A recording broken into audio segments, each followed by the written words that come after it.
Bonjour et bienvenue sur ce dernier hors-série exceptionnel donc de l'été 2023. Et on va finir la saison en vidéo comme on l'avait commencé en audio avec Magali. Magali donc, que j'ai reçue sur le deuxième épisode de la saison 3. Et du coup, en fait, on va faire très simple. Magali, déjà, je te souhaite la bienvenue.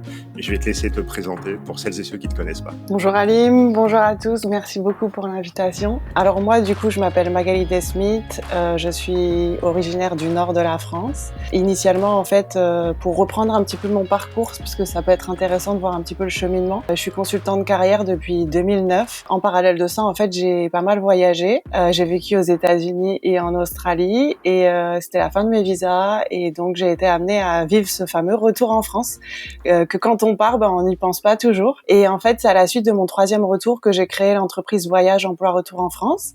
Et en fait, aujourd'hui, j'accompagne les Français de l'étranger qui sont amenés à revenir s'installer en France. Voilà, donc moi, ce qui m'anime au quotidien et comment j'organise mon quotidien, c'est toutes les questions d'insertion professionnelle, le voyage, et puis toujours être en contact avec la communauté d'expatriés ou des Français de l'étranger. Voilà, pour faire des nouvelles rencontres, que ce soit au niveau professionnel et personnel, et de m'enrichir un petit peu des rencontres avec les autres.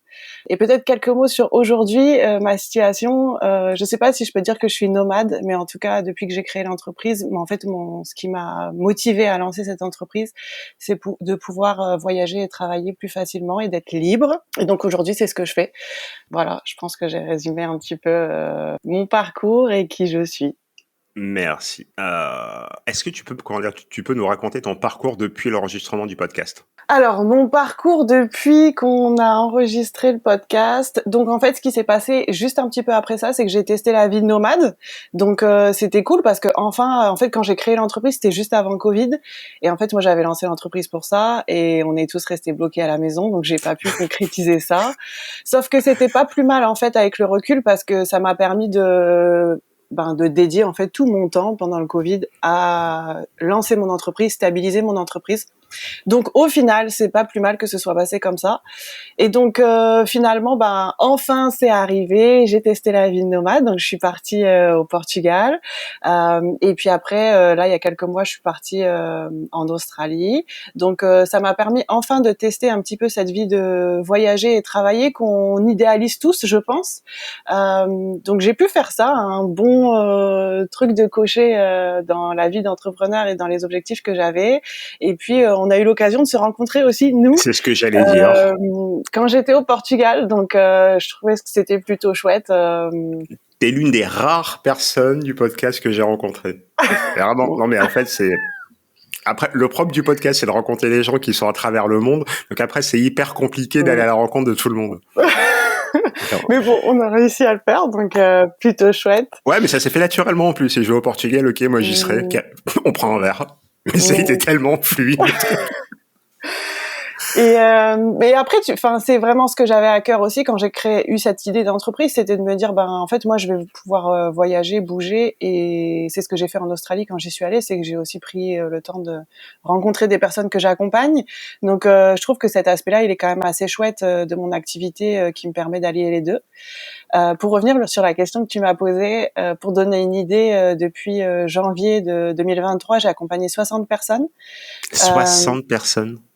Donc là, on fait l'enregistrement au mois de juillet, ce qui donne une idée un petit peu de la charge de travail qu'il peut y avoir derrière ces débuts d'année. Donc très intense, super enrichissant professionnellement parce qu'en fait, je rencontre tout un tas de personnes avec des parcours complètement différents et des personnes qui rentrent en France avec des parcours aussi différents, avec des besoins et avec des projets qui sont différents. Que ce soit, je rentre et je veux être salarié, je rentre et je change de métier, je rentre en famille, je rentre seule. Il y a tout type de situations. Et puis pour les personnes qui sont salariées, il y a vraiment tout type de projet, ce qui me permet vraiment en fait d'accompagner des personnes sur des sujets qui sont assez larges. Ça me permet vraiment de m'enrichir au quotidien.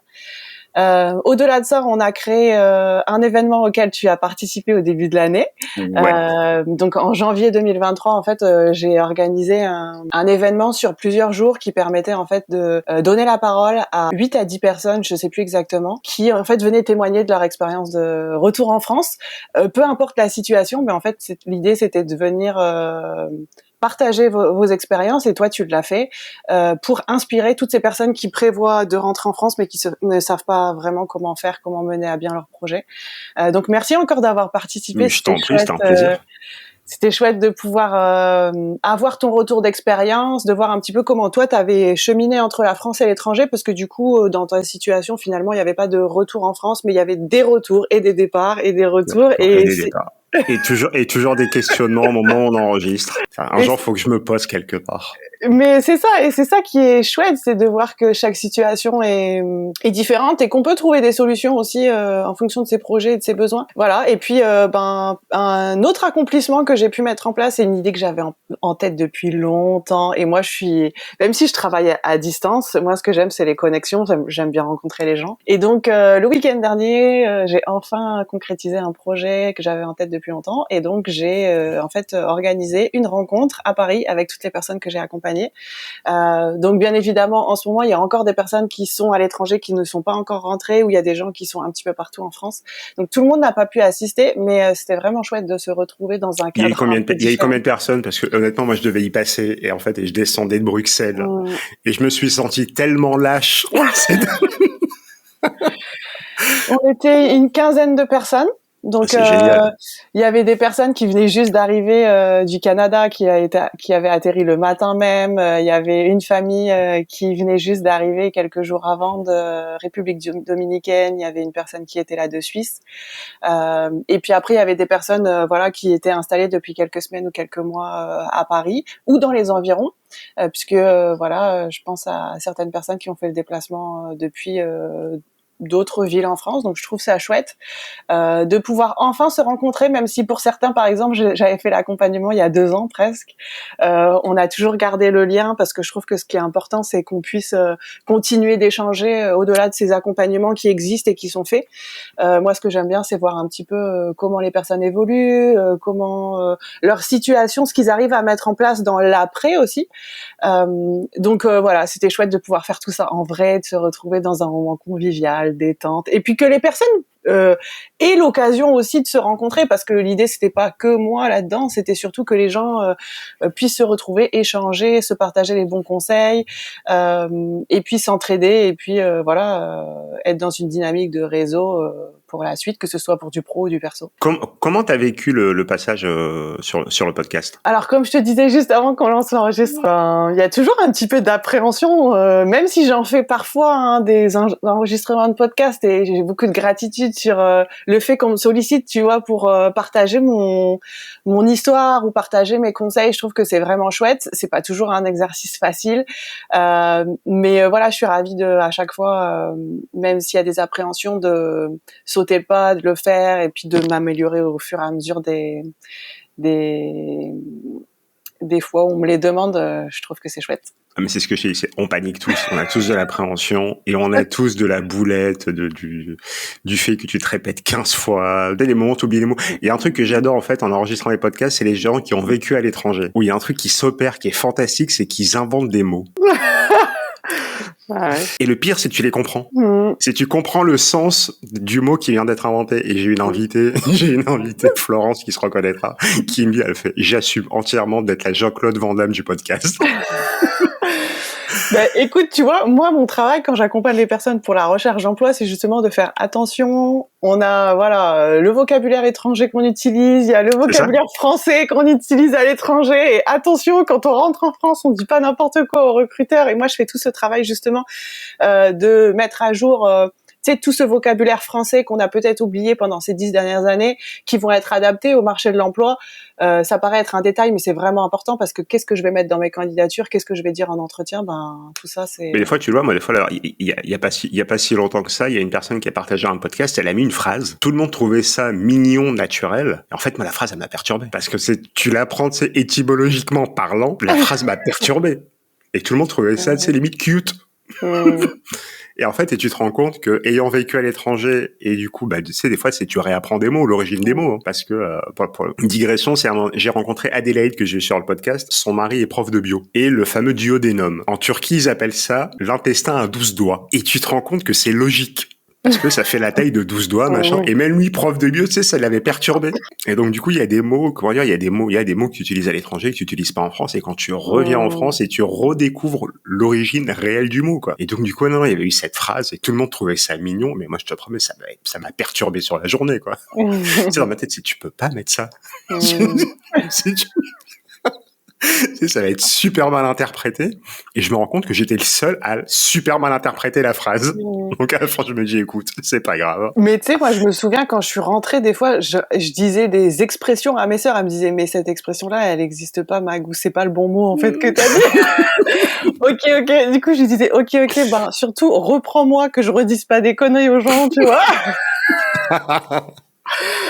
Mais ouais, ça m'arrivait souvent, au début, quand je suis rentrée. Non, mais après, c'est hyper mignon. Après, tu reconnais les gens. Tu sais, tu les reconnais, c'est en espèce de code. Mais qu'est-ce qu'on a rigolé avec ça. C'est toi aussi, t'as 35 ans et tu réapprends à parler français, c'est normal.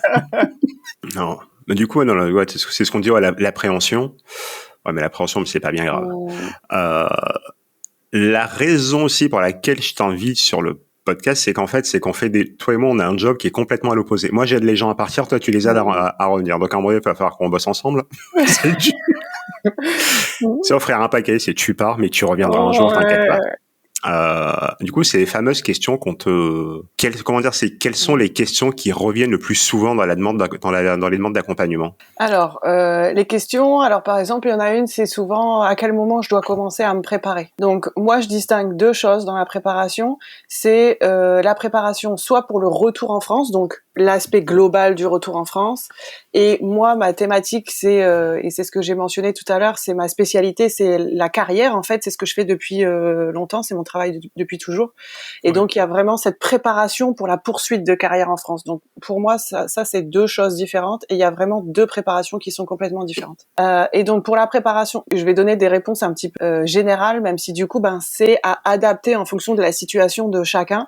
Puisque si, par exemple, je rentre avec des enfants, si je rentre avec un partenaire étranger, par exemple, la préparation, il y a d'autres choses à mettre en place. Il y a, par exemple, des démarches administratives qui vont être plus longues. Donc, en fait, en fonction de la situation, du moment où on rentre aussi, du foyer familial, je dirais, ça peut plus ou moins changer. Donc ça, je pense que c'est des choses qui sont importantes à mentionner. Donc quand on est dans une situation la plus simple, je dirais, on rentre seul, 6 à 8 mois avant de rentrer, ça peut être bien. C'est pas parce qu'on rentre seul que c'est plus simple. Moi, je le vois dans les personnes que j'accompagne qui rentrent seules. En fait, on n'a personne vers qui se tourner. On n'a personne qui peut prendre le relais dans toute cette préparation. Que ce soit dans toute la préparation, dans le faire, donc faire les démarches, faire les recherches, communiquer avec un tel. Donc on est vraiment seul à passer à l'action, et aussi au niveau financier, on n'a personne sur qui se tourner. Donc les retours quand on est seul, c'est pas forcément les plus simples, même si d'aspect extérieur on se dit c'est bon, t'es tout seul, y a pas de problème. Moi je le vois vraiment que c'est pas du tout les mêmes retours. Donc 6 à 8 mois, ça peut être bien. Quand on rentre en famille, quand on a un partenaire étranger, quand on a des demandes de visa à faire, quand on n'est pas marié, qu'on a besoin de faire un mariage par exemple avant de rentrer pour faciliter les choses, ou pour officialiser un petit peu plus les choses, je dirais. Il faut s'y prendre 1 an à l'avance. Parce que moi, je l'ai vu, il y a des retours qui peuvent être compromis ou décalés juste pour des histoires administratives. Et là, c'est dommage parce que les gens, on le sent, ils ont vraiment envie de rentrer. Et en fait, ils se disent mince, en fait, je me suis pas pris assez à l'avance. Et au final, aujourd'hui, je dois décaler, ou je suis dans le rush et c'est ingérable, quoi. D'accord. Donc je sais pas, toi, à l'inverse, quand tu accompagnes au départ, c'est quoi les délais, par exemple, que toi tu donnerais? Là, je suis en train de travailler sur un outil, c'est 120 jours. Après, le départ est plus simple, entre guillemets. Parce que quand tu pars... Pour autant, il y a de la prépa à faire. Il y a de la préparation. Mais en fait, c'est plus simple parce qu'en fait, c'est pas que tu connais, c'est que tu pars de chez toi. Donc en fait, c'est toutes les procédures à mettre en place pour partir, tu les connais plus ou moins. Après, il y a toujours des imprévus. Hein. Mais moi, par exemple, c'est lorsque les gens partent dans la création d'une société, c'est 120 jours. Et donc en fait, je découpe ces 120 jours en bloc de 10 jours. Donc du 120e au 110e, tu fais ça, du 110e au 100e, et tu te rends compte que 120 jours, c'est pas mal. C'est-à-dire qu'on est déjà on est sur 4 mois. Mais c'est 4 mois à partir partir du moment où tu décides de partir. Mmh. Voilà, c'est acté, tu décides de partir, tu as choisi le pays, ton projet il est là, donc en fait c'est pendant 120 jours, voilà, c'est une espèce de roadmap de 120 jours. Tu te rends compte que pour certaines personnes, 2 mois ça suffit amplement, et tu te rends compte que des fois certaines personnes, ouais, il leur faut bien un an et demi. Hein. Et est-ce que tu accompagnes aussi dans la prise de décision de partir à l'étranger et le choix du pays et tout, ou tu accompagnes en fait des gens qui sont vraiment, c'est défini et en fait ils veulent... Les deux. Ouais, d'accord. Les deux. Là, par exemple, sur la formation que je donne sur l'entrepreneuriat à l'étranger, c'est 8 heures de formation, 2 heures par semaine. Et là, les 2 premières heures, c'est... bon, bien sûr, on a déjà fait connaissance avant. Les 2 premières heures, c'est on prend ton projet, les pays où toi tu veux aller, et en fait, et pendant les 2 heures, on définit si ton projet est viable dans tel et tel pays. Mais ça, c'est les infos que moi, je demande en amont. Okay. Donc, je laisse quand même la personne aller au bout de sa réflexion pour ne pas qu'elle soit frustrée et que dans 3 ans, elle me dit « Ouais, mais voilà, moi, je voulais aller en Thaïlande, toi, tu m'envoyais en Colombie. » Non, mais là, ça peut arriver, hein. Ouais. Un jour, j'ai dit à la compagne d'un type que j'accompagnais, j'ai dit, moi, mon boulot est fait, c'est que lorsque le partenaire qui part avec la personne ne revient pas pour m'insulter ou me casser la figure. Le problème, c'est que ça peut durer 2 mois, comme ça peut durer 6 ans l'attente. Tu sais, pendant 6 ans, tu surveilles tes arrières. Mais non, j'accompagne sur la prise de décision du pays. Ok. Là aussi, parce qu'après, c'est soit tu pars pour vraiment créer une société, ou tu pars pour quitter le pays, pour t'installer ailleurs, et la société arrive après. Voilà. Donc, il y a tous ces éléments à prendre en compte. Mais j'accompagne sur la prise de décision. Donc, je demande à la personne de lister les pays où elle veut vivre. Et en fait, moi, à la fin des 2 heures, je dis, voilà, c'est d'après mes recherches, tu devrais aller soit là, soit là, soit là. Ou des fois, je dis clairement, en fait, c'est les 3 pays que tu m'as listés ne sont pas bons. Parce qu'il n'y a pas de marché, les démarches administratives sont compliquées, les obtentions de licences, de visa, de permis de travail sont hyper compliquées. Commence par là. Et il y en a un qui est assez mignon, il voulait partir pour septembre, et je l'ai eu en mai. En mai, ouais. Il voulait partir pour septembre, et en fait, il s'est rendu compte que peut-être commencer la R&D de son produit en France et commencer à le commercialiser en France, ça pouvait être une bonne idée. Donc là, entre guillemets, je lui ai mis un stop et ça reporte son projet à plus de 12 mois. Tu te rends compte que là, depuis le mois de mai, il a abattu peut-être 6 ou 7 mois de travail. Non, ça, c'est hyper important. C'est hyper important. Bon, voilà, non, moi, j'accompagne aussi là-dessus. Mais c'est pour ça, un jour, il faudra qu'on bosse ensemble. C'est vous partez, mais vous reviendrez. Eh ben oui, parce qu'en fait, je pense que cette question, elle est amenée à un moment donné à être évoquée d'une manière ou d'une autre, que ce soit par soi-même ou que ce soit un événement extérieur, tu vois, qui vient se faire questionner se questionner en fait sur ce sujet-là. Je pense par exemple, moi, ce qui revient souvent, c'est les parents qui vieillissent, c'est la santé, c'est le coût de la santé dans certains pays, c'est l'éloignement familial, c'est aussi, j'ai eu des enfants à l'étranger, maintenant, en fait, il n'y a pas de papy-mamie, toutes ces questions-là, et donc je pense que même si on part super longtemps, à un moment donné, on y pense quand même. On y pense et c'est assez intéressant parce qu'en fait, c'était à citer les trucs. Moi, j'ai découvert un truc qui était fantastique. C'était après les séismes en Turquie. Et les personnes qui rentrent après les séismes, mais qui rentrent définitivement. Et ça, quand tu pars, à aucun moment tu te dis si jamais il y a des séismes ou il y a des catastrophes naturelles, je vais devoir rentrer. Donc il y a toutes ces questions à se poser aussi. Ouais. Après, tu sais, c'est la goutte d'eau des fois. Moi, je le vois, par exemple, pour l'exemple du Canada. Les gens partent au Canada parce que c'est magnifique, parce que c'est simple, etc., bienveillance, etc. On trouve du travail facilement, mais au bout de le climat, il passe toujours 5 à 10 ans, et puis après, les gens en ont marre, très peu d'été, il fait froid, c'est un facteur de retour. Est-ce qu'il y a d'autres questions ? Est-ce qu'il y a d'autres questions qui reviennent, reviennent régulièrement ? Donc oui, peut-être pour compléter ce que je disais tout à l'heure, c'était la durée de préparation plutôt pour la recherche d'emploi. Donc là, moi, je dirais qu'il faut commencer à préparer ses outils 6 mois à l'avance pour pouvoir commencer à postuler depuis l'étranger assez facilement 3 à 4 mois avant de rentrer. En fait, 3 à 4 mois avant la date espérée de prise de poste, parce que c'est complètement possible de trouver un emploi depuis l'étranger, mais ce qu'il faut quand même, c'est s'y prendre à l'avance. Pourquoi c'est important et pourquoi j'évoque et j'insiste autant sur le fait de trouver un emploi avant de rentrer, c'est que ça va considérablement aider dans certaines démarches et dans l'installation, notamment la prise d'un logement. Et donc, Aussi. toi, par rapport à ta communauté qui est vraiment tournée vers l'entrepreneuriat, moi, ce que je dis souvent quand j'ai des entrepreneurs qui me sollicitent, c'est en fonction de votre entreprise, de votre projet, en fonction de est-ce que ce projet il peut continuer en France ou pas, réfléchissez si ça peut pas être plus cohérent et judicieux pendant un petit temps, tu vois, 6 mois, 1 an, juste pour l'arrivée, de prendre un emploi salarié pour assurer son installation, son arrivée. D'autant plus si on a des enfants, par exemple, ou si on a en fonction du partenaire aussi qui rentre avec nous, est-ce que ce partenaire va pouvoir travailler ou pas, quels sont les impératifs financiers pour ce foyer. Mais en tout cas, quand on est entrepreneur, c'est très très compliqué de se loger. Il va falloir voilà sortir et d'acheter aussi, donc il va falloir donner des bilans d'entreprise, très souvent encore mieux des bilans français. Donc c'est des Ouais. documents qu'on n'a pas toujours. Donc voilà, le fait d'être salarié, en tout cas pour le début, ça peut permettre de s'installer et puis de faire aussi la bascule de son activité professionnelle, donc de l'étranger vers la France, en mettant une stratégie en place qui est cohérente.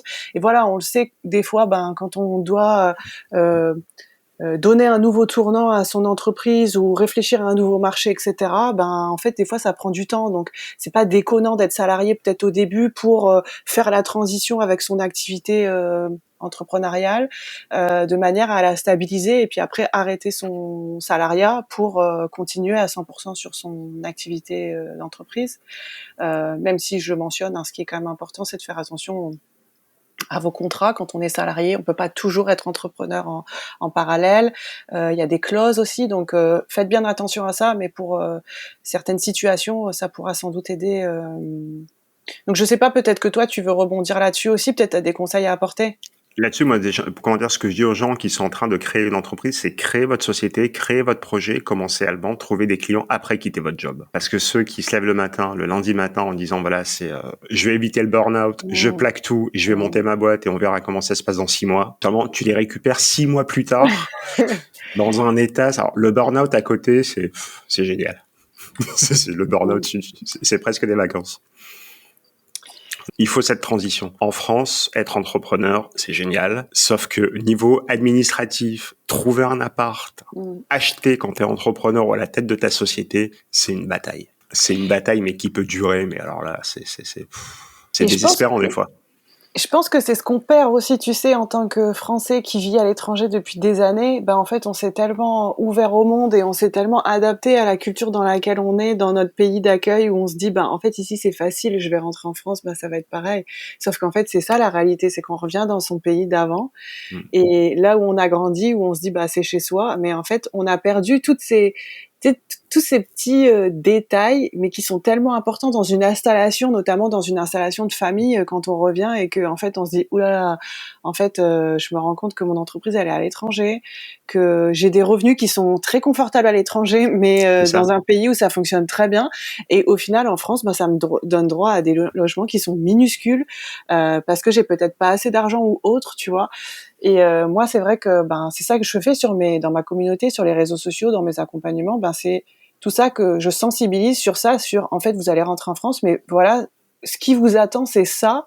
Et faites attention à ces points-là. Et voilà comment on peut contourner ou la stratégie qu'on peut mettre en place pour, en fait, arriver à un objectif qui est cohérent pour vous.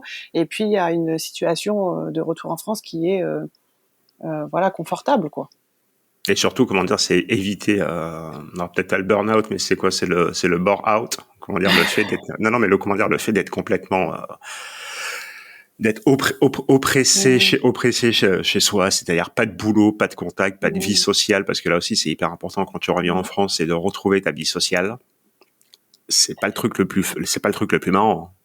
Mais c'est pour ça que, encore une fois, quand on est salarié, mine de rien, ça nous fait retourner au travail, ça nous fait retrouver un, un environnement. Et ça, après, si on a un projet d'entrepreneuriat, en parallèle, voilà, ça permettra aussi de faire des connexions, ça permettra aussi d'en parler et de pas être isolé. Donc, ouais, je pense que c'est des conseils qui sont importants.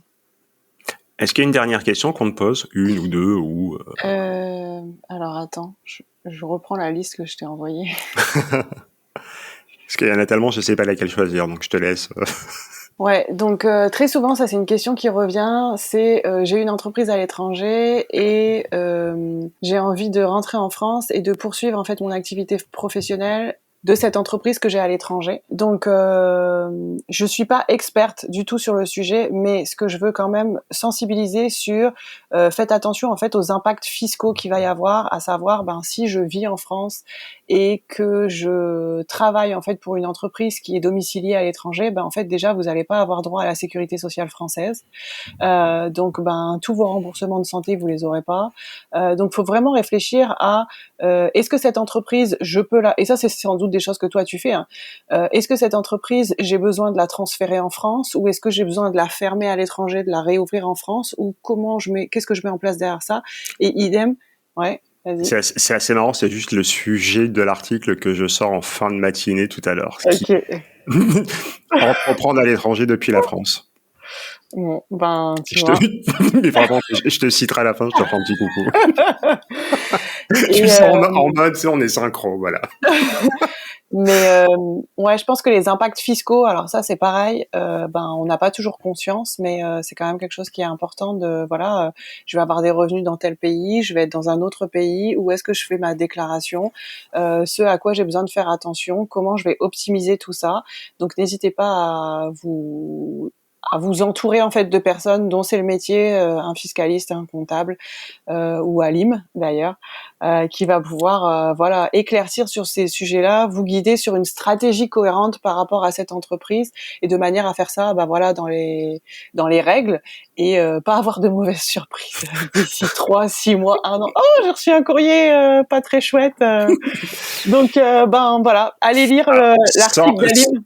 Sans rentrer dans les détails, je l'ai eu il y a quelques semaines, ce courrier. C'est pas une blague. Je l'ai eu il y a quelques semaines. En fait, c'est des connexions entre pays.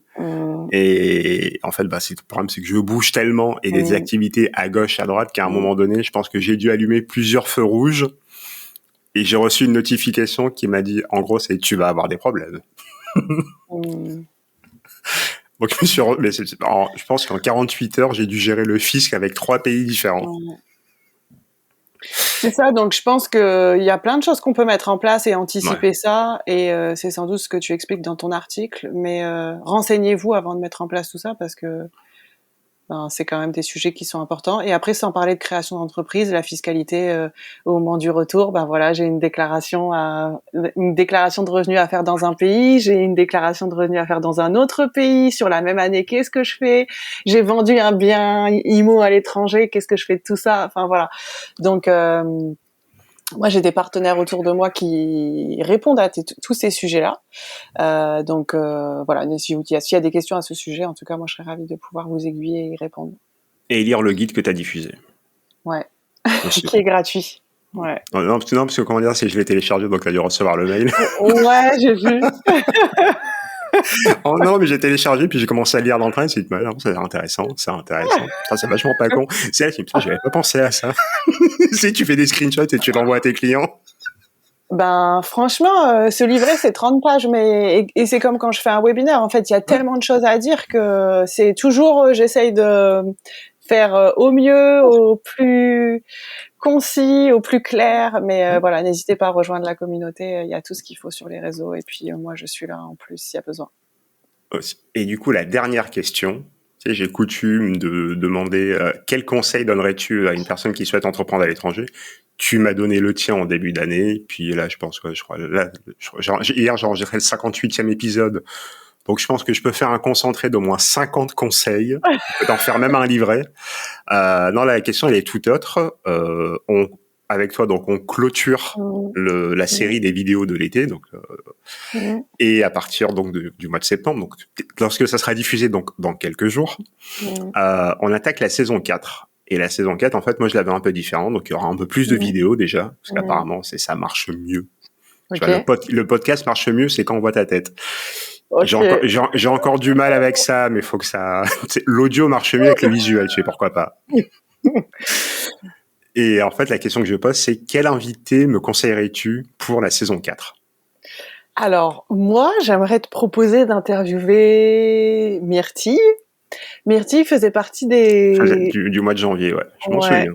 C'est Et voix, donc, voix féminine sur LinkedIn. ouais, voix au féminin. Voix Et féminine. pourquoi je te recommande Myrtille? Je sais pas si je dois expliquer, mais j'ai envie d'expliquer.